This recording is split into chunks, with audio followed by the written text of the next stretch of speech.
काठमांडू के सांसद भवन के बाहर 10,000 से ज्यादा जेनजी प्रदर्शनकारी आगजनी और सुरक्षा बलों से सीधी भरी। नतीजा करीबन 20 बच्चों की मौत और 250 से ज्यादा घायल। सवाल अब ये उठता है कि क्या इतने बड़े स्तर का विरोध यूं ही मुमकिन था? क्या यह केवल एक साझा उद्देश्य का नतीजा था या इसके पीछे कोई संगठित चेहरा या गहरी योजना छुपी हुई थी? अब प्रश्न ये उठता है कि नेपाल का बड़ा जेनजी प्रोटेस्ट आखिर ऑर्गेनाइज कैसे हुआ। काठमांडू और नेपाल के कई हिस्सों में बेरोजगारी, भ्रष्टाचार और असामान्यता के खिलाफ गुस्सा फूटा है।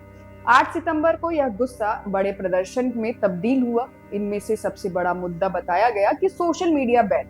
लेकिन यह मुद्दा सच में सबसे बड़ा मुद्दा था या फिर कोई और मुद्दा था? जब नेपाल के सांसद भवन के बाहर प्रदर्शन हिंसक हो जाता है तो शूट एंड साइट का ऑर्डर दे दिया जाता है।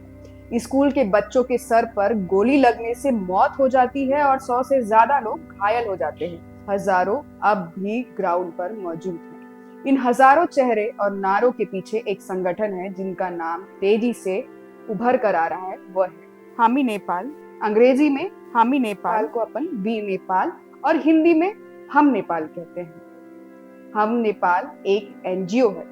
यही एनजीओ जो सोशल मीडिया प्लेटफॉर्म इंस्टाग्राम और डिस्कॉर्ड पर एक्टिव होकर स्टूडेंट्स को बुलाने लगा था। वीडियोस डाले गए और प्रोटेस्ट में कैसे आना है ये भी बताया गया। कहा गया कि कॉलेज के बैग लेकर आओ, किताबें लेकर आओ, साथ में स्टूडेंट अपने यूनिफॉर्म पे आए। एक चीज कॉमन थी, प्रदर्शन का बैनर लिखा गया था youth against corruption.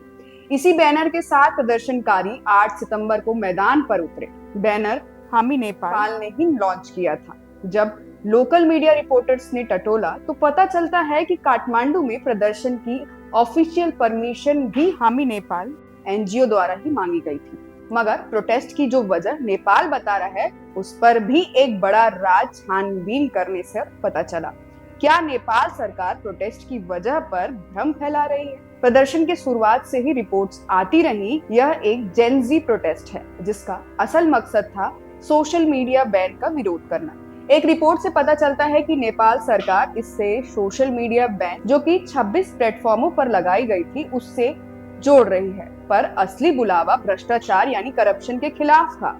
Social media app के बैन उसके खिलाफ नहीं था। यह प्रोटेस्ट ऑर्गेनाइजर ने पहले ही आशंका जताई थी कि इससे हिंसा हो सकती है। एनजीओ ने पहले ही अथॉरिटी को इसकी चेतना दी थी। ऐसे में सवाल आता है कि एक एनजीओ कैसे इतना बड़ा प्रोटेस्ट कर सकती है, इतना सब आखिर कैसे कर सकती है? यह समझने के लिए हामी नेपाल एनजीओ के बारे में डिटेल में जानना जरूरी है। प्रोटेस्ट के पीछे का चेहरा था हामी नेपाल। एनजीओ की शुरुआत 2015 में हुई थी। शुरुआत में इस संस्था ने भूकंप और बाढ़ जैसी आपदाओं में रेस्क्यू एंड रिलीफ वर्क के खिलाफ काम किया। सोशल मीडिया पर यह भी दावा किया जाता है कि इस एनजीओ ने नेपाल आर्मी के साथ मिलकर फ्लड रेस्क्यू ट्रेनिंग भी कराई थी। मगर इसका मेन मुद्दा स्टूडेंट्स और इमिग्रेंट से जुड़ा हुआ है।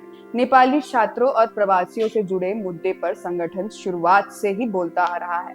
जब इस साल उड़ीसा कलिंगा यूनिवर्सिटी में एक नेपाली छात्रा की मौत का मामला सामने आया तब इस एनजीओ ने इस मामले पर खुलकर सामने आया, मगर कभी पॉलिटिकल रूप से मुखर नहीं हुआ था। फिर 6 अगस्त 2025 को वो पहली तारीख थी कि जब हामी नेपाल के 36 साल के फाउंडर सुडान गुरुङ ने पहली बार खुलकर करप्शन के खिलाफ पोस्ट डाली। सुडान गुरुङ ने 8 सितंबर को प्रोटेस्ट का ऐलान कर दिया। तब से लेकर अब तक इंस्टाग्राम और डिस्कॉर्ड पर यूथ अगेंस्ट करप्शन के नाम के कैंपेन चल रहे हैं। एनजीओ ने इसके पहले ऑफिशियल वेबसाइट पर अपनी फंडिंग की डिटेल्स भी दी थी। वहां से पता चलता है कि हम्पी नेपाल को अब तक कोला, वाइबर, गोल्ड स्टार और मलबेरी होटल्स जैसे बड़े ब्रांडों से करीबन 20 करोड़ नेपाली रुपए का फाइनेंशियल सपोर्ट मिला था। अभी इंडियन करेंसी के मुताबिक 12.5 करोड़ भारतीय रुपए से ज्यादा। यह आपको याद दिला दे कि वाइबर उन सोशल मीडिया प्लेटफॉर्म में से एक है जो अभी बैन नहीं लगा है नेपाल में। वाइबर एक जापानीज ओनरशिप वाला मैसेजिंग ऐप है, उससे भी हम्पी नेपाल को पोस्ट में फीडिंग मिल रही है। हालांकि ऐसा भी नहीं है हम्पी नेपाल एनजीओ ने अकेले ही यह सब कुछ कर लिया। इस कैंपेन को पहले से ही बल मिला उबलते गुस्सों की वजह से। पिछले कई हफ्तों से नेपाली सोशल मीडिया पर #नेपोकिड और #नेपोबेबी ट्रेंड कर रहा था। युवाओं का आरोप था कि नेताओं और सेलिब्रिटी के बच्चे को नौकरी की सुविधाएं, बेहतरीन फायदा मिल रहा है, जबकि आम लोगों को बेसिक जरूरतों के लिए भी तरसना पड़ रहा है।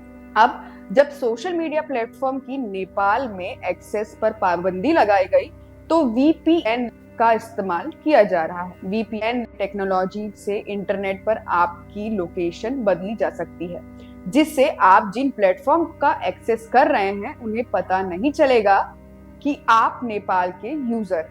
तो इसी टेक्नोलॉजी का इस्तेमाल करके नेपाल के युवाओं अपने प्रोटेस्ट को कोऑर्डिनेट कर रहे थे। वीपीएन कंपनी प्रोटोन वीपीएन ने इस बारे में एक रिपोर्ट जारी करते हुए कहा कि बीते 3 दिनों में इस प्लेटफॉर्म पर नेपाल के रजिस्ट्रेशन करीबन 6000% बढ़ गए, यानी बैन लगने के पहले ही उसे बाईपास करने की तैयारी शुरू हो चुकी थी। बाईपास कर लेने के बाद अब वो डिस्कॉर्ड सर्वर भी चालू है, जिसमें सारी प्लानिंग शुरू हुई, मगर अब वह गुस्सा और गम दोनों पर उसे गए। वजह है प्रदर्शन में हुई मौत और इंजरीज। तकरीबन 20 लोगों की मौत हो जाने के बाद प्रोटेस्ट ऑर्गेनाइजर ने यह ऐलान कर दिया कि कल से कोई स्टूडेंट क्लास नहीं जाएगा। सभी स्कूल, कॉलेज और यूनिवर्सिटी अनिश्चितकालीन के लिए बंद रहेंगी, जब तक सरकार इन मौतों की जवाब देने के लिए सहमति नहीं जताएगी। अब आगे क्या होगा, यह भी विरोध की अवधि की तरह अनिश्चित है।